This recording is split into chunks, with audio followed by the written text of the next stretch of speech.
he has a lot of different post moves in his arsenal, and he's a great rim protector. And Jayden Epps can score from anywhere on the floor. He can score on all three levels, especially off the dribble is where he thrives. He's very patient as well. So I'm really curious to see how they're going to match up against this team from Ontario who had their entire 2020 season canceled. Wessler giving an attempt for a block there. Shot goes up and it's good. Crestwood Prep is on the board first with the early 2-0 lead.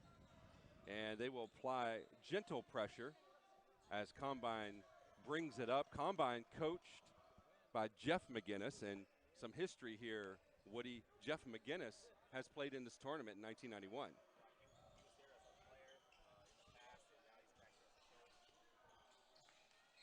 No, and Jeff McGinnis played exactly 30 years ago today, and he had a very, very respectable NBA career, played 9 seasons, averaged 9 and 4 in his career.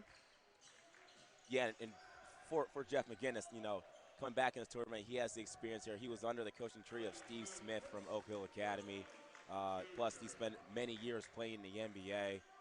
Very, very high pedigree here, able to come back here and coach his players. There's a nice little oop pass there.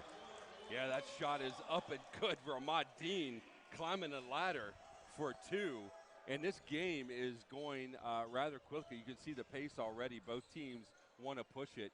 And also Combine applying some pressure as Crestwood, you see Kessler traveled, had the easy layup, did the 7-footer. But Crestwood broke the pressure rather easily to get that easy dunk. Yeah, we were speaking with the coaches before the game, and the coach pointed out 3 players to look out for Crestwood. That was Ramad Dean, you just saw what that alley-oop dunk, as well as Eliza Fisher, who's, you know, one of the top juniors, I guess you say in North America, since they're coming from Canada. And Zayden Cross, he said there's leadership, and those guys, they're the engine that makes that team go for Crestwood. A.J. Smith with the first bucket for himself today. Number 1, 6'4" senior guard going strong with the left hand. Elijah Fisher is just an unreal talent. I've watched some of his tape, and I expect this time next year he could be a top 5 prospect in the class of 2023. He has an NBA-ready body and just an all-around game. Is a very modern NBA 3. And he's actually, what makes him interesting is that he's actually played varsity for Crestwood since he was in 7th grade. So he has quite a bit of court experience. Mm-hmm. But you're at the City of Palms now with a different kind of crowd and a different kind of feel. So we'll see how well they fare today. But both teams looking to get a win. You see a nice pass inside. Jumper from the wing is good by A.J. Smith for Combine. Yeah, and Jeff and Riley, this is one of those things where we hear about it from a lot of the coaches in this tournament here where, yes, your team is good, and from where you're from in your state, you know, you play kind of the best teams. But at this tournament, you're facing everyone's best. And we see a 4-point play here as Crestwood is coming out early and aggressive. I like it.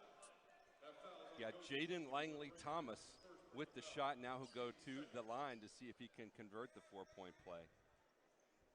Yeah, and this is the follow-up to say, like, you're seeing the best from all over here. So you have to take up your game to that next level to kind of compete. And then, as you said, we have scouts here. We have coaches from all over, and, you know, fans come from all over. You know, this being streamed, you know, all over. And it's the best way to get your name out and get that notoriety to get looks and hopefully, you know, take your skills to the next level. Yeah, Langley-Thomas could not convert the 4-point play. It's a 7-6 lead for Crestwood as the Lions look to ratchet up their defense. Big man inside on the block wanting the ball is Kessler. And what stands out to me with Combine is how they just moved the ball around. You didn't see a lot of dribble. That was a lot of just swinging the ball around quick, and what a strong take that time by number 11, Prince Johnson. Yeah, great move inside, and that's actually Ramad Dean. Excuse me, yes, you're absolutely right. And Ramad Dean will go to the line to shoot 2. And the pace, I would say, is frenetic right now. Right, it's a fast pace, but right now I think Combine is kind of a bit shocked about how athletic that Crestwood is coming out in this game. I don't think they expected them to have this type of pace, and because it came right at them on 4 straight possessions. Into the game is number 25, Maya Bote for Combine. The 7-footer, another 7-footer. Kessler takes a break, and Combine will look to go to work. Jeff McGinnis was a point guard in his time with Oak Hill. Sure, he's wanting to push the pressure from the point position. Crestwood in transition, and that's going to be basket interference. Yeah, that's a goaltend there. He kind of got up there. That ball was pretty much going in the basket and tried to swipe it out. But Coach McGinnis here, you know, he has a lot of, you'll say, mentors in his career from coaching, from, you know. Yes, he does. It's a small world in that basketball circle, the high school basketball circle. And you can see how much that has benefited, say, Jayden Epps, for example, another fellow point guard, an Illinois commit. He averaged 26 points per game in his sophomore year, and what a slam that time. But just to go back, and that's obviously benefited him in an abundance of ways, just in his overall game. And you can tell that Jayden Epps really, really listens to Coach McGinnis. Maya Bote with the basket for Combine as they head into action again, trying to add to the score. They're down 3, but not much of a defensive pressure, as Bote actually got that dunk rather easily with a drop step. He is a huge player, 7 foot, 210, only a junior. Yeah, and that just shows the athleticism that we're seeing right now. And that was great hustle that time. Bray Thomas with a great lean in, follow only a sophomore. We've talked about this all week so far in this 3 days that we've been here, about how young a lot of these players are playing at the City of Palms. We're going to get a turnover and a travel, and Crestwood Prep, the Lions, cannot afford to continue to do that and expect to keep this lead and be in this game.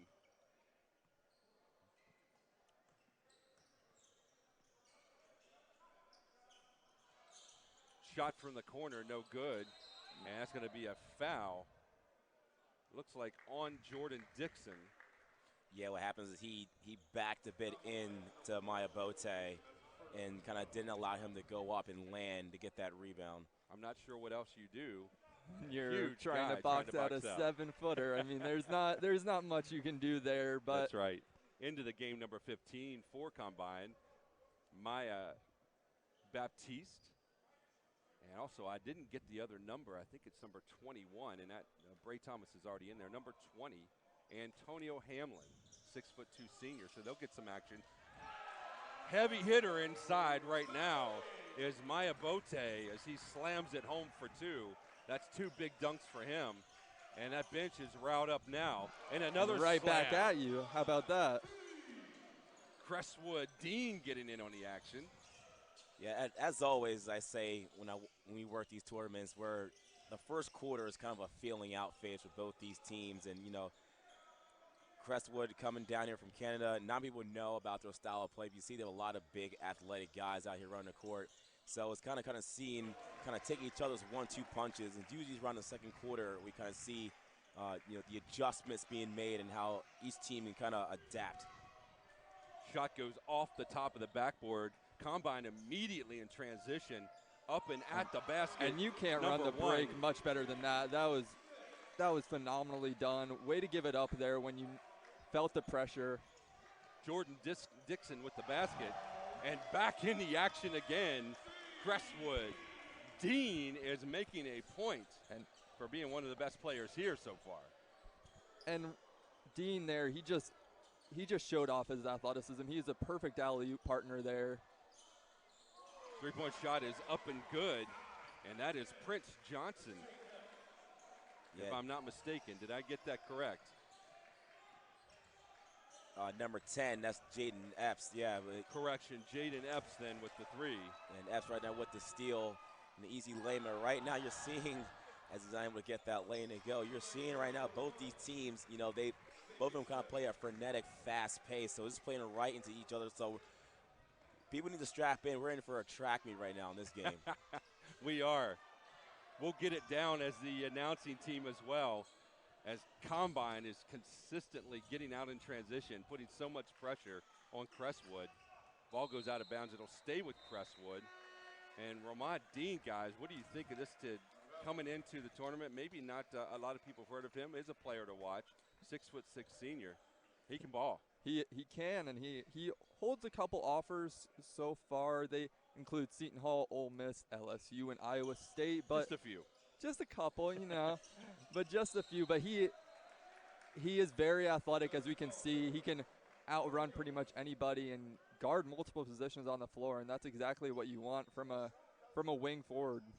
Also into the game, want to recognize number 2, Joel Baucom, for Combine. Shot is off, and that guy again. Dean is Mr. Everything, grabs the rebound, went high for that one. And Combine Academy was on the prowl again. They throw the ball away carelessly. And Woody, they can't continue to have these types of turnovers because it appears right now that Combine is primed to take advantage of those. No, and with the pace like this coming down, Combine looks to take advantage of the opportunities there. They will, pounce on anything. So I like how other defenses, they're trying to be disruptive, denying, putting pressure on the guards, taking over mid-court, and forcing that pass right there. You saw that Langley Thomas thought he had a teammate on the other side and just kind of threw it there. He already moved. That's credit to the defense of Combine right now. Shot in the corner is off, and Crestwood corrals it immediately, and that is Jayden Cross, inside, contact, no call. Crestwood Prep will keep possession, but not for long, as it's stolen. Combine with Epps slowing it down, trying to get the troops settled. Yeah, that was good transition D. They're getting back, denying the ability to get the lay-in. Nice move that goes nowhere, air ball. Ramad Dean with the rebound. He is going to fill up that stat sheet for Crestwood. And it looks like, Riley, that they're going to need him to do that. Yeah, they absolutely will. I've been impressed with Crestwood's pace so far in the miss that time, especially after having way downtown, no good to conclude the end of the first. Yeah, that shot by Jayden Epps off the mark. And we're going to take a break as we change quarters. Don't look now, folks, but we are in guys. Yeah, not many people did coming in when you see, obviously with Combine Academy coming in with a coach with the notoriety of Jeff McGinnis. But this Crestwood team, unless you're a really basketball junkie, you haven't heard much for them because they are in Canada. You see that nice little back down. And able to get a go is Patrick Wessler. But you haven't even seen teams like this from the outside. Very rarely you see teams from the outside of the country come in this class. When they do show out. So they don't invite teams outside without, a reason, and we're getting a show right now. Wessler's back in the action for Combine, creating some distraction on defense. Air ball there, and Crestwood Prep will come back with it and go on the attack. But Wessler being a 7-footer changes everything for Crestwood Prep and what they're wanting to do as far as going inside. With the basketball now is Antonio Hamlin, 6'2" senior, and wisely gives it off to Epps. Epps is going to go play for Illinois as he wisely gets it into Wessler, trying that baby hook again and didn't work, and he'll get fouled and go to the three-point line. And once again, we talked about Jayden Epps, Riley, going to Illinois. Looks like he's going to be a really good fit for the offense they run and what they're doing. And that's what I really like about Epps from what I've seen so far. He's never in a hurry as Combine turns the ball over there. And Dean, following up, didn't get it to go, but he has been in the mix of every play, it feels like, that Crestwood Prep has been a part of on the offense and defensive end. Yeah, we spoke with the coach, and he said that one of the players to watch and what gets this team, this engine running, is Ahmad Dean. So look for him to kind of lead the point here. When he pushes, he likes to go. Combine on the attack again. Looking at getting an easy little floater inside is number 15, Baptiste. And the defensive pressures got to be applied a little differently to slow that offense down. That transition game's been really good, Woody, for Combine. Yeah, and with this pace, you're almost better off keep running, because once you get in a half-court set, that's when mistakes have happened so far in this game. So if you're Crestwood, if you're Combine, you want to keep the tempo going and try to slow the other team down and run a half-court set. Wessler got his hands on it, tipped it out of bounds. It'll go back to Crestwood. And once again, notable as we get another player coming in, Preston Murphy Jr. for Combine. Combine seems to have a deep bench, which I think is going to continue to help them. You see there's only 2 bench players over here for Crestwood. As you were talking to the coach, they're missing some players also. Yeah, they're missing a lot, and a lot of them probably couldn't travel into country due to certain issues. We didn't get into it. It's a nice little 3 right there is good. Yeah, Papa Castaños. We're going to get this name right. Constantinos. Papa Constantinos. There we go. Yeah, it's a Excellent shooter. lot of consonants in that last name, but he's a good shooter from the outside. But you talked about how they lost. Sorry, they lost a lot of players. Probably with travel restrictions, but this is still a team that looks like they can run. I'm curious to see if they can maintain this pace, knowing that if you're looking at their bench, they only have 2 reserves right now. Yeah, they really do. It's going to be tough. As we saw Baptiste keeping the play alive, Wessler finishes it. And you're exactly right. With this pace, even though Dean is one heck of a player and a player to watch, he's going to get tired eventually. As you see him going to the basket and around Wessler for 2.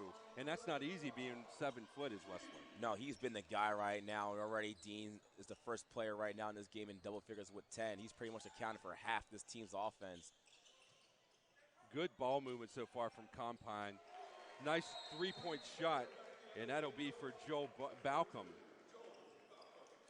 And there's a timeout on the court. We will take a timeout as well. We're at the 48th annual Culligan City of Palms Classic. It's a 10-point lead for Combine. We'll be right back.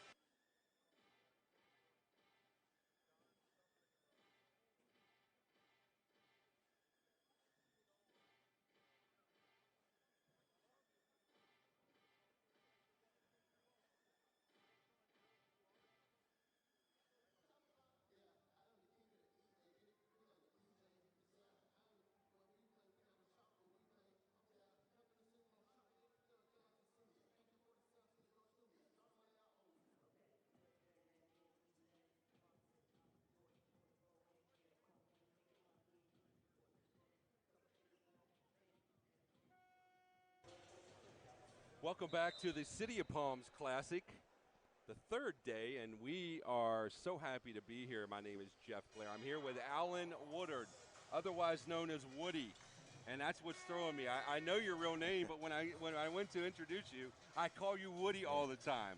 So for those of you at home, this is my buddy Woody, and we're pretty excited to see both of these teams play who we didn't know a lot about. We were talking at the break about who Combine reminded us of, and you had talked about Alabama. That is a really interesting comparison. Yeah, this is a team that likes to push now, especially the fact that they have a lot of taller wing defenders here. They're around a D and 3 guys, but they like to push the tempo and run up and down the court. They want to wear you down. So at the end of the game, you're gassed. Ramad Dean with a 3-point shot, went to the hardwood, no call. Great player, great shot. Keeping them in this game, only down 7, 30-23. We're 4 minutes and 5 seconds into the second quarter. Time is going fast. At the baseline, 4-2. Going to be good for Bray Thomas. And right now, Combine is able to get really anything they want on the offensive end. And one thing I've noticed is that offensively, their players keep moving and rotating. And that's really hard for Crestwood defensively to keep up. Yeah, for Crestwood right now, it appears like they're just content with letting the team get their basketballs. They know they can come right back if they're in the score. The problem is they're not scoring as much. There's only been Dean so far doing the scoring around for Crestwood. So to keep this tempo and to keep this system, someone else at Crestwood is going to have to step up and score other than Dean. And we'll find out here soon is who's going to do it. Wessler gets it just above the free throw line, nowhere to go with it. Looked like he might have been looking for a screen or a cutter. Balcom dishing it off. Once again, I'm really impressed with the passing as we see a turnover right on cue, but I have been impressed with the passing. And good strength there by Crestwood, and that's Elijah Fisher in transition. Grabbed his arm, and he was able to put it in for 2, and he'll get a 3-point opportunity at the line. Yeah, that's a tribute to his strength. He's 6'6", 190. He's only a junior, pushing the floor, one of the top juniors in this area. But this shows the fact that they're so athletic enough where he can make that drive and fight off being pulled down by another defender. Back into the game for Combine is Epps and also A.J. Smith. Not good news for Crestwood. Great news for Combine. Wessler grabs that rebound. He also will be filling up the stat sheet. 7-footer. Combine has 2 7-footers. Maya Bote being the other one. And that's a good pull to have two guys as rangy as Bote and Wessler are. And you see right now, Wessler can stand on the outside perimeter. He has a little bit of handle to drive in. Bote, you know, is always aggressive. See right here was another steal. A.J. Smith gets the handle, has it blocked from behind. Cleaning things up once again is Smith. He will not be denied that time, and he'll get 2. Yeah, that was Ramad Dean on that initial block. So he's been the only offense right now this team has. You see him right there crashing in. But he had the wherewithal to kind of stay back and anticipate that lane and get the block. Yeah, Wessler gets him out in action. Ball goes up to Smith, looking for somewhere to go. Great ball pressure, great ball movement as they get the bucket, does Combine out of Thomas for the 3. And once again, that's really bothersome as they're moving the ball quickly. You don't see much dribbling. It's constant passing, and of course that comes from their head coach McGinnis. Yeah, it's almost too much right now for Crestwood to handle because you see 1 or 2 passes and Crestwood's automatically out of position. On that 3 in the corner, you had 3 guys underneath the basket. No one came out and closed out on the corner jumper. So it's almost like they're kind of unsure what their assignments are. We're into timeout. It's 37-25. Combine in complete control here at the City of Palms Classic.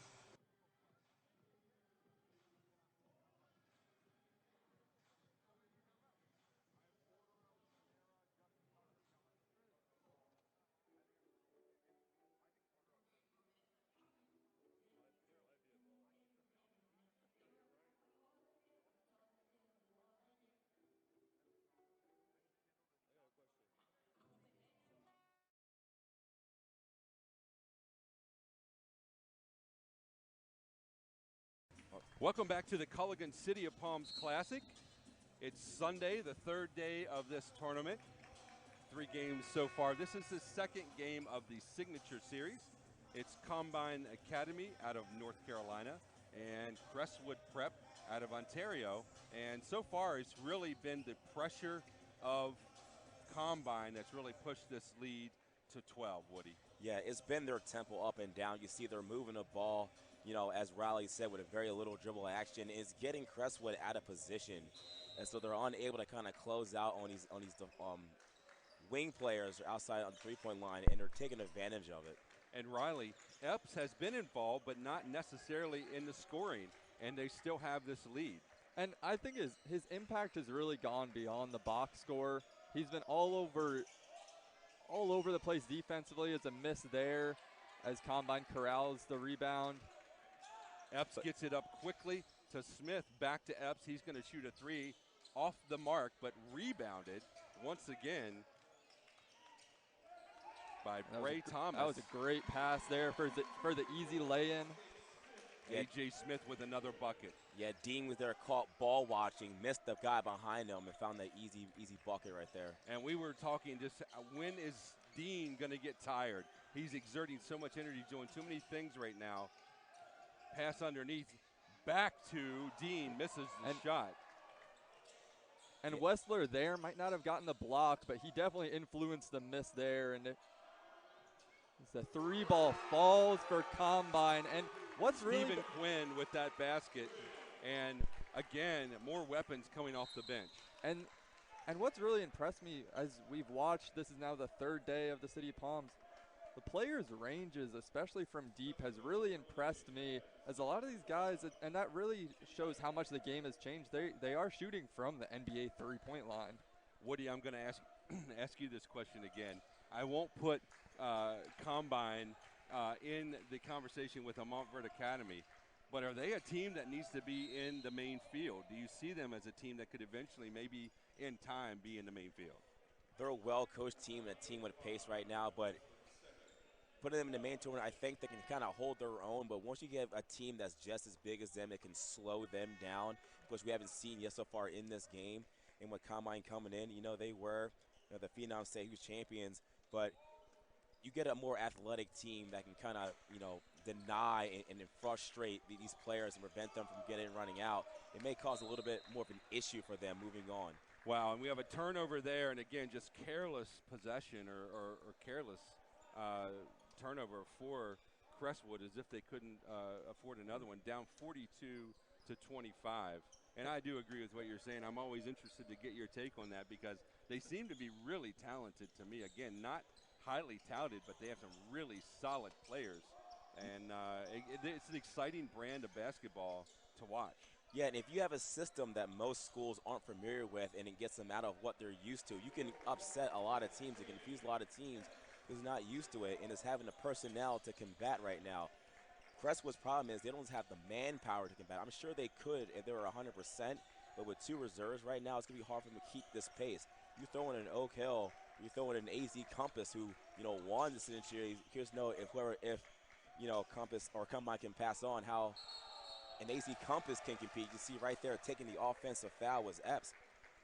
Yeah, Ramad Dean a little bit maybe out of frustration trying to do too much.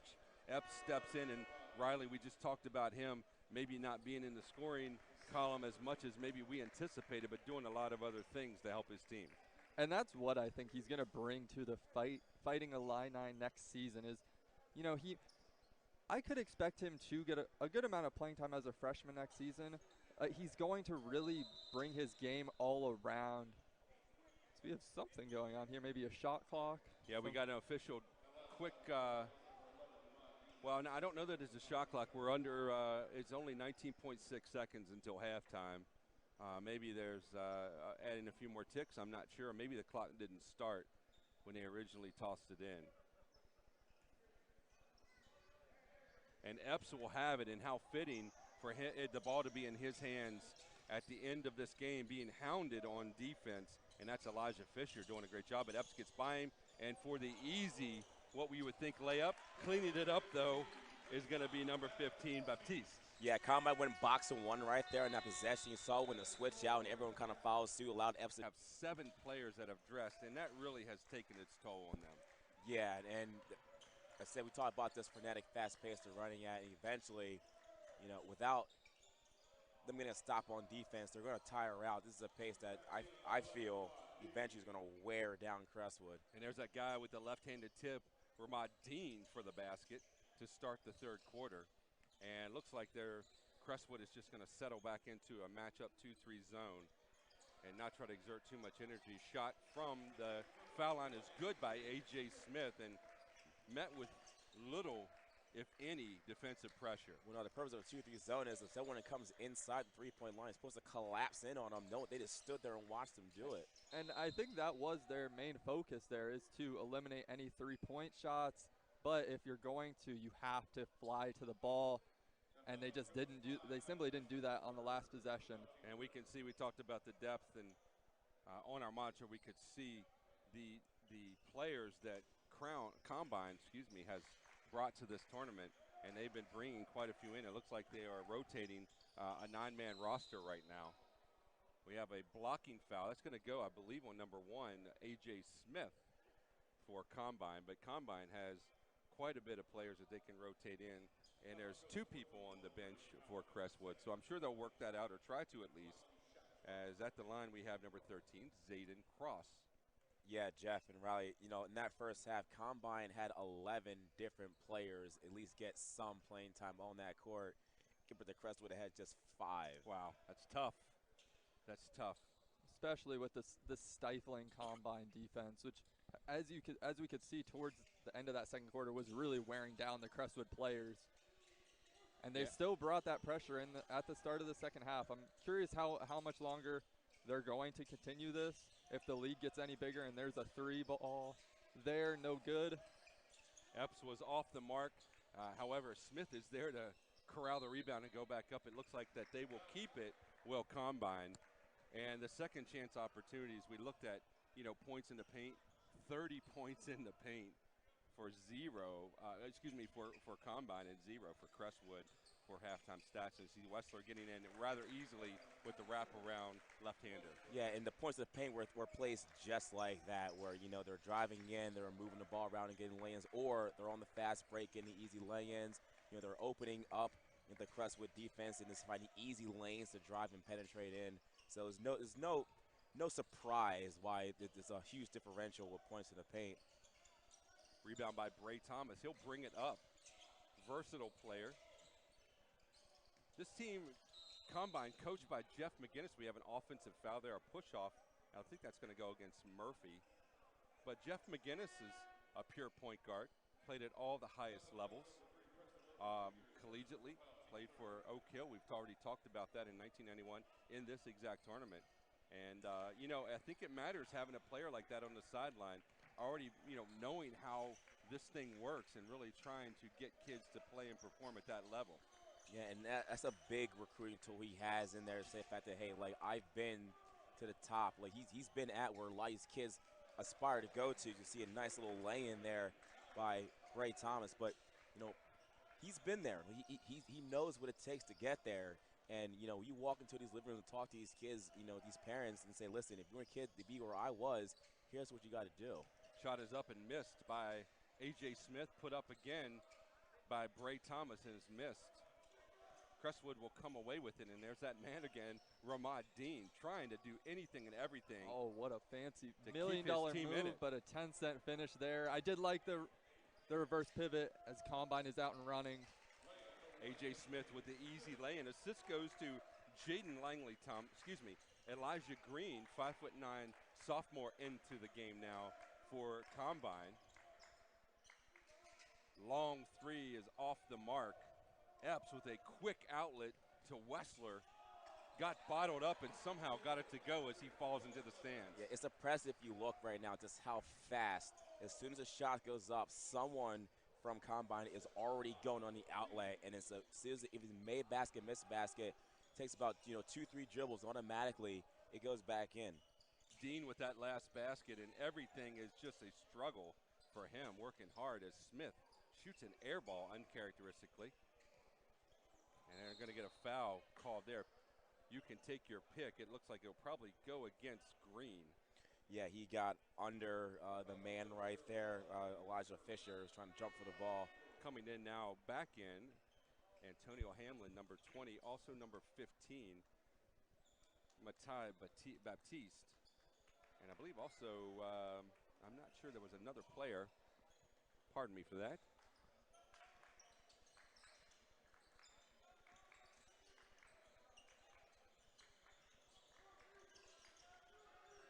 As Crestwood throws it away there, another turnover, and that just is credit to this Combine defense. They're all up in your face. They have been since the tip, and that's why that's how Crestwood really dug themselves a hole in the second quarter, being outscored by 15 points. Good look inside. Unselfish team shot goes up from three, no good. Rebound Crestwood. They'll try to attempt to get out in some type of transition. Epps positioned himself nicely defensively, but when you reach, it's going to be an automatic foul call, and that's what we have here as Crestwood goes to the line. Yeah, and I thought he actually grabbed the ball there. Like, it's a good defensive stop on him. It's just the referee caught it when he went up, but if he kept him on the ground, he might be going the other way and probably seeing another lay-in by Combine right now. Elijah Fisher at the line, and when things are going bad, they're going bad. He just cannot get a bucket there at the free throw line. They just can't catch a break. 56-30, 26-point lead, the largest lead of this game. You see a good look of Jeff McGinnis still coaching and really wanting more from his team. Also went to North Carolina, was a Tar Heel. Right, and speaking of Fisher, he's one of your key players here, but he's been somewhat non-existent in this game. He only has 5 points. Dean's been leading away with 17, but it has to be frustrating for him and knowing that the way he's dominant so far this season, he's been pretty much shut down in this game. He has. Speaking of Dean, the ball was in his hands, as it always is. Nice inside entry, good dish to Dean as he gets the left-handed layup to go. Great looking play there from Crestwood. And that was a great pass there by Fisher. If you don't have your shot falling, try to get your other teammates involved. And I really like that move by Fisher there. Find his teammate flashing to the basket for an easy deuce. Right, that's a good point. As long as you keep moving, good things happen. Crestwood back in the pressure mode, almost a turnover. Epps tips it to himself. Up high for the layup. Easy does it, and that's an easy bucket for Boyd. Boyd into the game, number 4 for Combine, gets his first bucket. Yeah, the best way to break a press break is to get an outlet pass out and get an easy bucket. That will get him out of it real quick. And looks like we got a blocking foul. And I like that call there. His feet were definitely moving. Just got there a little bit too late. Got to get your full body in front also of that offensive player. So to the line we have, looks like number 1 right now for Crestwood. That'll be Jordan Dixon to the line to shoot. He'll get 2. And the fatigue is setting in. We see Dean already, who's done an amazing job. His hands are on his knees. And they just cannot take him out if they want to try to win this game or at least make it respectable. Yeah, First shot is up and good. Yeah, right now you're going to need someone else to step up right now for Crestwood. I mean, Dean's leading the way. He has 19 points. He counted for, over 50% of your team's offense. But you look, you have Langley Thomas, who only has 5. Dixon with 1, Cross with 1, Fisher only has 5 points. Like, someone else has got to try to get the issue going here for Crestwood if they're going to have any chance to make this a respectable game. Joel Baucom into the game. And if anybody were to step up, I would expect Jayden Cross. He's 1 for 6 right now and 0 for 4 from 3. But if I was him, I would try to start attacking the basket. Try to get to the free throw line, because if you are a primarily 3-point shooter, free throws is really, for myself when I played personally, was really where I started to feel my rhythm starting. When I knocked down a couple free throws is really when I would start to knock them down from beyond the arc. Boyd at the line to shoot for Combine, left-hander. First chance to get an opportunity to shoot a free throw and makes the first one. Also, on that last possession, we see a good shot of Boyd. Looks really focused for this game. Crowd is a little light right now, quiet. I think at the beginning there was a lot of action on both teams, and now it just looks like it's one-sided with Combine being the aggressor. Both shots go down. Yeah, the crowd will pick up a little bit later. Right now, it's 4:27. The Dolphins probably just got finished playing, or people are trying so wide. Woody, I'm not sure if anybody's staying home to watch the Dolphins, but nice try. In this crowd, the Tampa Bay, the Bucks, have already now you're talking. Are playing so far. So now you're starting to make a little now bit more you're sense. Talking. There you go. There you go. You're a wise man to retract. You'll get that football crowd in on this Sunday afternoon here in Southwest Florida. That's right. And we certainly should expect a big crowd tonight. We do have the 3-point contest and the dunk contest, and that's personally what I'm the most excited about. See what these guys are made of in that dunk contest. What kind of athleticism we should expect. Number 22, Elijah Fisher at the line, knocks down the first one. Also into the game, number 11, Prince Johnson for Combine, as Epps gets a well-deserved rest. Teammates giving him a high five for his effort. And again, looking at the scorers column, and not a big stat guy today, but has done so many things for his team. We see Trapp, and they're going to call a timeout, is Combine. And I think we'll take a quick break here as well. It's the 48th annual Culligan City of Palm Classic. We'll be back.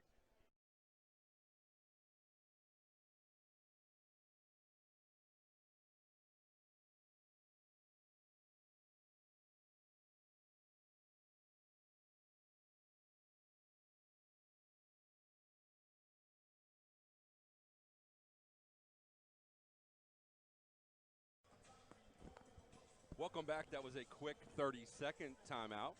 We're back here at the 40th annual Culligan City of Palms Classic. I'm Jeff Blair, here in the booth with Alan Woodard and also Riley Shepard. And Woody, I know Riley just brought up the dunk contest. I know you have some insight, some intel that maybe lets you see who's going to be participating. You have any favorites? I did see a sneak peek of who may be participating in a dunk contest, and let's just say it will be very much like we saw a little bit of show yesterday around this time in the afternoon with a certain player from Orlando. We may see that person again.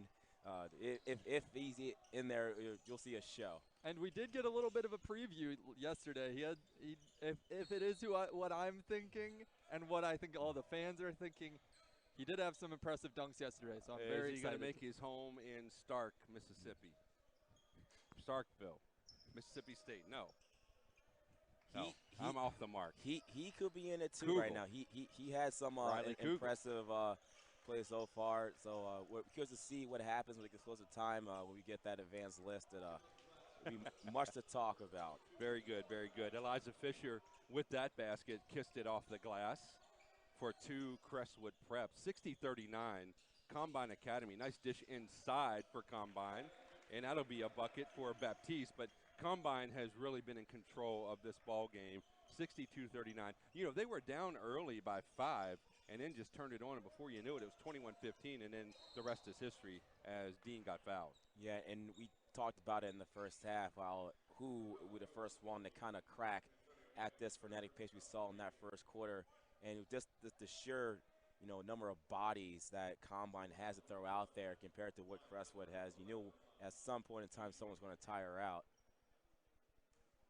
Dean at the line to shoot for Crestwood. The first one rolls in. He'll get the second one. And Dean currently has 20 of Crestwood's 41 points. That one is off. And rebound went to Baucom. And I would like to hear your opinion on this, Woody. Do you like this full court pressure by Crestwood down 22 towards the end of the third quarter? Do you like that move? I think it's their offense. They don't know any other system to play right now. If they try to back off and let Combine run at them, it's not what they've been taught to play in the same. So it's kind of in their nature of what they have to do. They're going to keep doing it. You saw a little bit, too, in our last game where there was a lot of pressure coming in from the 2 teams we saw with AZ Compass, and it's kind of just what they had to do. Jayden Cross with a nice left-handed floater for Crestwood. In the corner is Baucom. He's hit a few. He's capable, has nice touch. But I would add my 2 cents in, too. I think you're exactly right. You've got to just continue to play like you play. If not, this score would probably be worse and be more of a blowout than what it's setting up to be right now. And we got a turnover by Combine, and that's number 20. Antonio Hamlin trying to state his case to both the referee and Coach McGinnis, I think. Into the game also for Combine is Maya Bote. Another 7-footer in that lane. The other one is Wessler, who's had a pretty good game today for Combine. Not a lot of high school teams you see with 2 7-footers. Nonetheless, 1 7-footer. Boyd leading the charge is going to get the one-handed tomahawk dunk. And that excites the bench and the crowd here. Anytime there's a dunk, this crowd will get excited and get behind you. And I think that they really do like Combine Academy. Yeah, it's a really likable team, actually. Yeah, if you come in this building, the Suncoast Credit Union Arena, especially with the team that plays here traditionally in that logo, you're accustomed to seeing high-flying dunks.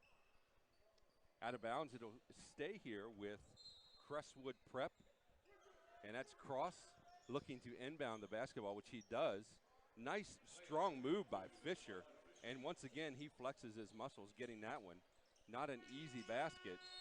And that will end the third quarter, 66-44. Been in this tournament before. So has Oak Hill. We've talked about that with the current coach here at Combine, Jeff McGinnis, playing for them. They will match up next in the next game. A very intriguing matchup. Oak Hill, always a perennial favorite.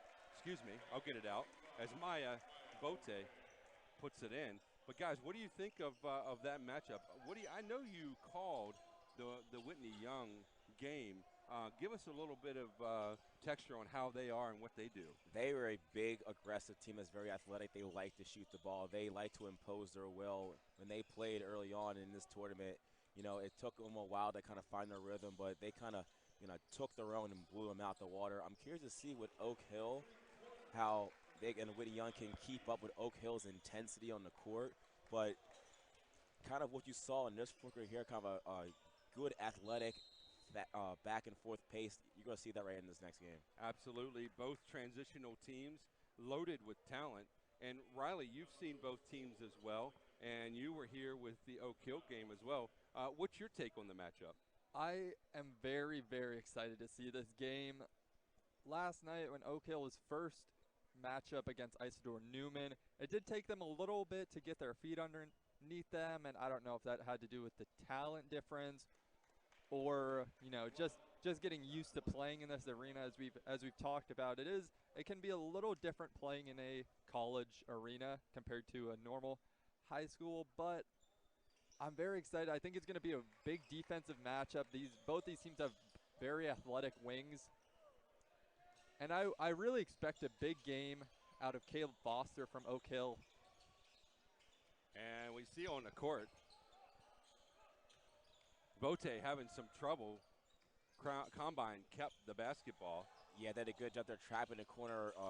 Crestwood using their athleticism to kind of disrupt everything. But again, this is a Combine team that's well experienced. These guys are mostly seniors. They've played together for a long time. They kind of know each other's tendencies and know how to help each other out. 3 seconds on the shot clock. They had to go in a hurry. Shot goes off the backboard, rebounded again, got his own. Hamlin, and he'll go in for 2. Yeah, I'm not quite sure that ball hit the rim the first time. It could have been a shot clock violation, but sometimes luck's on your side. Crestwood trying to toss it around to get some type of good open look. And Combine still playing good aggressive D, and that time too aggressive with the foul on Maya I like Bote. that from Combine. You know, they could easily take the foot off the pedal, but I like the fact that they are wire to wire with the intensity, especially on the defensive end.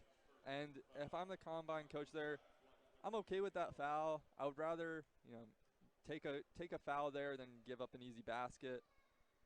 Good look there again at Jeff McGinnis. We're seeing some good animated shots from him. We haven't mentioned it this telecast, and if you're just joining us, the City of Palms has implemented a 35-second shot clock. It is not something that high school basketball was accustomed to, and some schools and some states offer that, or actually that's what they're under is a shot clock. This has been new for this tournament. That last possession, Coach McGinnis was wanting his guard Hamlin to get with the action because the clock was running down. Do you think as we move forward into this tournament that will pose a problem with these teams? I don't think for the more experienced teams that played with shot clocks before, and once you get, some of these teams have played in national championship tournaments, they played in state championships, they have a shot clock. Yeah. It's not going to phase them. I'm curious to see how these smaller schools, these Florida schools who, play these tournaments without a shot clock and how they've adjusted to it. But at 35 seconds, it seems to be more enough time for you to run a set and run a play. This kind of prevents you from, playing that middle school game of basketball where you just hold the ball for 5 minutes and pass it back and forth. Yeah. They called it the Princeton stall from way back when. Ball goes up, and somehow he weaved through the traffic, did Fisher, to get that basket. And Crestwood still pressing and still trying to make sure that they make this a presentable game, and that's a steal by Papa Constantinos.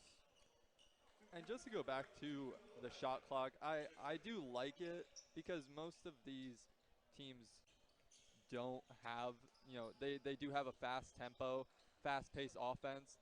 So as the ball goes out of bounds there, and it stays with Crestwood, but they have a fast pace, and a lot of these players will be playing at the next level, so it does prepare them for a shot clock in the D1 level. Combine looking to inbound the basketball. Shot clock did not start. I'm not sure if the officials recognize. I don't think they did. It's still not running. I don't think anyone's there you go. Now it's finally going off there. Good shot by Bote. Sometimes I've done game and shot clock at the college level before, and sometimes when you're watching the games, you do have to be on with the shot clock. It's probably one of the most nerve-wracking jobs on the scores table outside of keeping the book. But you got to watch to see, make sure you're paying attention. But there are some times where you're just mesmerized by the game because we're all basketball fans here. That's right. So sometimes you forget to hit that switch. Shot was missed by Papa Constantinos. Shot is up and no good. Three-point shot, one and done. Crestwood looking to get it out to Dean. Spin move. Left hand got fouled, won't go. He'll go to the line for 2, and hopefully he's not hurt as his head hit the table and the floor. That's just impressive right there, the athleticism that Dean this showed, able to spin the other way, counterclockwise, and still get a shot up and almost make it in. Looks like he's okay as his teammates help him up, and it really was. And the body control also is really under control and took a beating going through that little hole that he saw that he thought he was getting through with the spin move. So Dean Riley, you've mentioned that he is their leading scorer. He's at the free throw line now.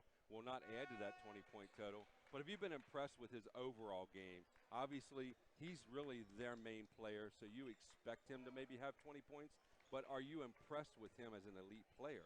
I am impressed, and obviously this loss is a team loss. You lose by 24 points. This isn't on one player or a couple players. But if I was Dean, I wouldn't think too much about it. I would just, move on to the next one and take my wins where I can. Well, we're going to move on to a quick timeout and take a break.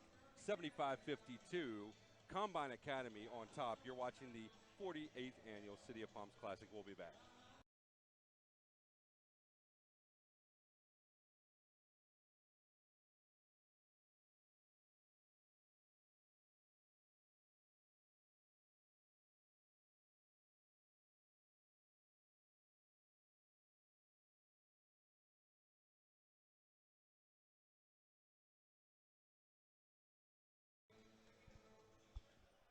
Welcome back. I'm here with Alan Woodard and also Riley Shepard. I'm Jeff Blair. We are at the 48th Annual City of Palms Classic. You're watching Combine Academy out of North Carolina. They're matched up with Crestwood Prep out of Ontario. Yeah, looks like Balcom there just stepped out of bounds trying to set himself for a three-pointer. Another turnover. And the score, 75-52. Is not indicative of the kind of game it's been for Combine. They played a pretty clean game. And a huge block by Bote. Yeah, he just kept rising up right there to get that block off the glass. Bote knocked it into the fifth row. And then Baucom drops a three. And then Dean puts a dent in the floor for Crestwood. Yeah, this is why Crestwood is still pressing. Again, this is what they do. This is their style of play. They're not going to stop doing it. So this is why this game is somewhat coming back. You saw it right there, the M1 right there. It's because of the way they've been pressing. So keep at it for them. This is the best they can do to get back in this game. I So believe a little confusion there. It looked like a great play with the steal. Baucom turned it over, if I'm not mistaken. That's who that was. And now we had a dunk by Elijah Fisher. And then we have a technical for taunting.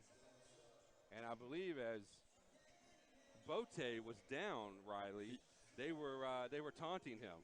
I think after Fisher finished the and one there, he had a couple of choice words for. Maybe he was just saying, "Hey, dude, sorry." You think? I would bet that he did not. Maybe not, right? I don't think he said anything nice there. Yeah, so I think what happened was he was trying to read what the official was saying. So there was a foul on Combine number 25, Maya Bote. But then after the foul, there was a technical issue to Crestwood, I guess, for kind of the way he was fouled. So the referee kind of teed him up there after the fact. Yeah, we're going to have Balcom shoot the technical free throws. So we have that all sorted out. And then it will be, after these free throws, Combine will get the basketball at half court. And he misses the first. I think he gets one more. Good shot of him at the court view. As we said, not a huge crowd here today. Second shot is up and good, but we do anticipate capacity level with the dunk contest. And I have been very impressed with Elijah Fisher's second half. After a slow start, he really has picked it up now with 20 points. Nice player. I can definitely see why he is a top international player in the class of 23. We just needed to see that earlier from him. It's now a jump shot from slightly beyond the foul line goes up. Rebound goes to number 22, Stephen Quinn. Nice pass there. Balcom with a knockdown three, dead on, and he is a really sharp shooter for Combine Academy. And you can't ask for a better pass there if you are a shooter like he is. Just hit them in the hands and they can do the rest. So I'm told. Ramad Dean. The hole of the gap was shut up, and we got an air ball here shot. And that is a tough one for Cross. He's played a really nice game. He's got his hands on his knees. They cannot wait for these last 3 minutes and 3 seconds probably to tick off the clock so they can regroup. Yeah, these guys got to be exhausted there. You see there's traveling. He kind of didn't know what he wanted to do right there with the ball, whether to pass it or shoot it. Ended up trying to do a little bit of both and got called for the extra steps. But back to the point before, it looks like these guys are just tired. Like that last shot, that three was short because he didn't have any legs. He didn't rise up for it. Yeah. And it's just a testament to the fact that, they've been running pretty much up and down this court with this combine team trying to keep up. I mentioned this in previous days with this tournament, and I think it's worth talking again. This is a college-regulated court, and this is longer and wider as we see a bucket going for Fisher. But sometimes it can wear you out if you're not ready for it. And you can tell throughout games when players get exhausted, at free throw lines. At the free throw line, they're bending over, hunched on their knees, and just body language. Ball kicked out of bounds by Dean. It looked like, however, they're saying it will stay with Crestwood Prep. And you're right, Riley. A lot of the players are really hunched over, and it could be for the fact that they played the entire game without getting a rest. Bote putting a ton of effort in stopping that. He's going to get called for the foul this time. Altered Dean's shot originally. Dean stuck with it. Yeah, he had his hands dropped down. If he kept his hands straight up in the air, referee probably wouldn't have called that foul because he dropped his hands down over him. It's an easy call. And that's exactly what McGinnis is telling him right here, is keep your hands up. Good coaching by Jeff McGinnis. Knows he's got a really great player there. He's a junior, wants to keep him fired up, but also wants to keep him coached up. And I like the way that Bote ran to him. Sometimes when a coach calls you over, you're not really wanting to go over there, so you're going to take your time. And no, I agree there. Usually, if a coach yells you over, you're quaking in your boots a little bit. But you can tell that he really respects Coach McGinnis there. Pressure still coming from Crestwood. Almost a foul, not called. Up top for Bote. Gonna get the slam. And I really like Bote's game. He moves so well for a 7-footer. You would never guess it. And just the fact that he is just a junior and still has another year and a half of high school ball. Balcom with the toss, getting it back. Easy layup. No one back. We've got 3 Crestwood players that didn't get back. They're just exhausted and ready for a break. Yeah, they had nothing left there, so that break is almost like, in warm-ups, you do the layup lines, the way they were just kind of weaving through. It made it just look so easy. Jayden Langley-Thomas back into the game for Crestwood Prep. Just under 2 minutes to go, 1:54 and counting. 86-61, Combine Academy in complete control of this one. And I'm curious what both of your thoughts are and how this final game will be between Combine Academy and what will be now Arizona Compass in the final game and championship game of this bracket. Yeah, that will be the next matchup, and we see some action going here. They're going back to Bote, but that's going to be a really tough matchup because I think Arizona Compass, they have 10 players, as we see Dean somehow mustering up the energy to get up and slam it home. Now we've got a steal, and Dean again is going to get it to go with the foul. And that's a tough finish there by Dean. And that foul is going to go against Prince Johnson. But, I really like, back to your question, I really like Arizona Compass. Woody, you and I did that game, and they can come at you from a lot of different angles. And in some ways, they're a little similar, or a lot similar, actually, with their defensive pressure. And they have a lot of length. And that's going to probably be a problem that a Combine Academy is going to have to look into and look at some film, which I'm sure they have already done on all of these teams that they're going to face. But it's going to be a battle. I think that Compass Arizona is the favorite, in my opinion. Right, and the fact that, one thing that went against AZ Compass in that first game was they did commit a lot of turnovers. Now, if Combine is able to take advantage of that and use that tempo to force AZ Compass out of their game and cause turnovers, and they're able to hit the shots they're hitting now, then they'll be able to do it. But if AZ Compass is able to slow them down and play the kind of their style of game and just out-muscle them, I don't see how Compass can keep up with AZ Compass. If I am Combine Academy, they definitely need to shoot the three-point ball better. I don't have the exact numbers in front of me, but if I had to guess, they're shooting in the low 30s from beyond the arc. But if they can continue this defensive pressure, I think they have a good chance in that championship game. There's a steal, looking to get the foul. Won't get it, but he'll get the points. Right. Well, Stephen Quinn. Well, Compass didn't shoot hard from three because they didn't need to in that game. So all their baskets came from easy transitions. Fisher still being aggressive, looking to go to the hoop for two. Dean thought he could climb the ladder to get it. Fisher's going to get it anyway, and he'll go to the line. So prolong the agony with these fouls. 90 to 65. Combine commits another foul. That's probably driving Jeff McGinnis nuts as he's leaning back in his chair down there, wondering how they got to this point when instead of just trying to finish this game up. Yeah, at this point, he's just trying to correct this, little mistakes that you see high school kids make in this game just to correct themselves. He knows he has a tough task come next game when they're taking on AZ Compass. But, this is probably one of the largest deficits so far we've had in this tournament. It's a testament to their offensive skill level that we're seeing on the floor right now. Smith with a nice toss.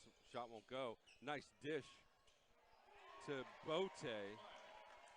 And he'll finish it off. And how fitting.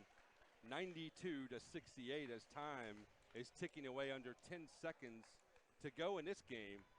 And gentlemen, I believe that's going to be a wrap. And Combine Academy is going to come away with the victory. Their next opponent, you get rewarded by playing Arizona Compass.